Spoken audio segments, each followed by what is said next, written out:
pagi, perkenalkan nama saya Gustina Ojohiro, NIM 19104169191, kelas A2 pagi, dosen Pak Adi Murzalin SMM, mata kuliah perilaku organisasi. Di sini saya akan membacakan ringkasan dari bab 5 yang telah saya kerjakan. Bab 5, motivasi kerja. Yang pertama ada pengertian motivasi. Menurut Kadrisman 2013, dalam Aldi dan Susanti 2015, motivasi diartikan sebagaimana keseluruhan proses pemberian dorongan ataupun rangsangan kepada para karyawan sehingga mereka bersedia bekerja dengan rela tanpa dipaksa. Organisasi akan berhasil melaksanakan program-programnya bila orang yang bekerja dalam organisasi dapat melaksanakan tugasnya dengan baik, sesuai dengan bidang dan tanggung jawab masing-masing.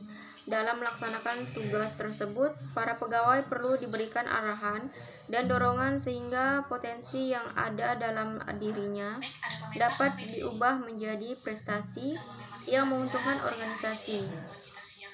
Menurut Draft 2012, motivasi dapat diartikan sebagai kekuatan yang muncul dari dalam ataupun dari luar diri seorang dan membangkitkan semangat serta ketekanan untuk mencapai sesuatu yang diinginkan.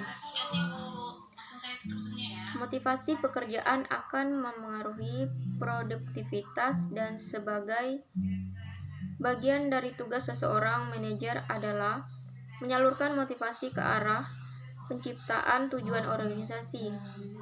Teori motivasi. Motivasi dapat menyebabkan seseorang bertindak dengan perilaku yang baik. Dalam sebuah organisasi, banyak penelitian yang menyimpulkan bahwa motivasi pekerjaan yang tinggi berbandingan lurus dengan tampilan organisasi dan keuntungan yang dihasilkannya.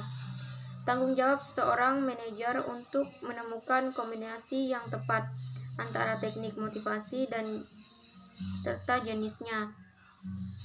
Penghargaan yang dapat memuaskan kebutuhan para pekerja dapat diteruskan, mendorong kinerja para pekerja menjadi makin baik.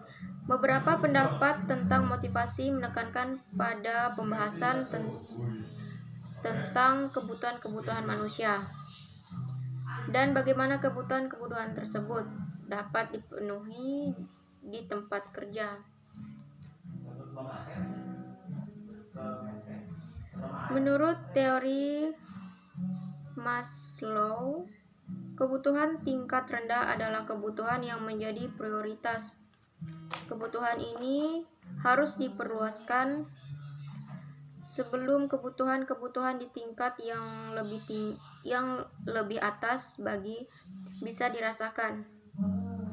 Kebutuhan tingkat bawah dapat dipuaskan dengan tahapan kebutuhan fisiologi dirasakan sebelum kebutuhan akan rasa aman. Kebutuhan akan rasa aman dirasakan sebelum kebutuhan sosial dan seterusnya. Rancangan pekerjaan untuk motivasi. Sebuah pekerjaan dalam suatu organisasi adalah sebuah unit kerja di mana seseorang pekerja dituntut bertanggung jawab atas pelaksanaannya. Manajer harus tahu aspek ada dari suatu pekerjaan yang dapat memberi motivasi. Sebagaimana dia harus tahu bagaimana untuk menggantikan kerugian atas tugas rutin yang hanya memberi sedikit kepuasan. Sedangkan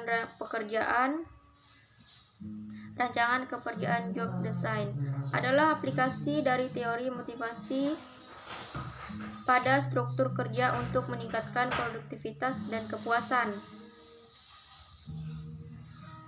Banyak teori motivasi mengatakan bahwa perusahaan dapat memotivasikan karyawan untuk bekinerja secara baik dengan memastikan kepuasan kerja. Secara umum, karakteristik utama yang mempengaruhi kepuasan kinerja adalah uang, dan keamanan.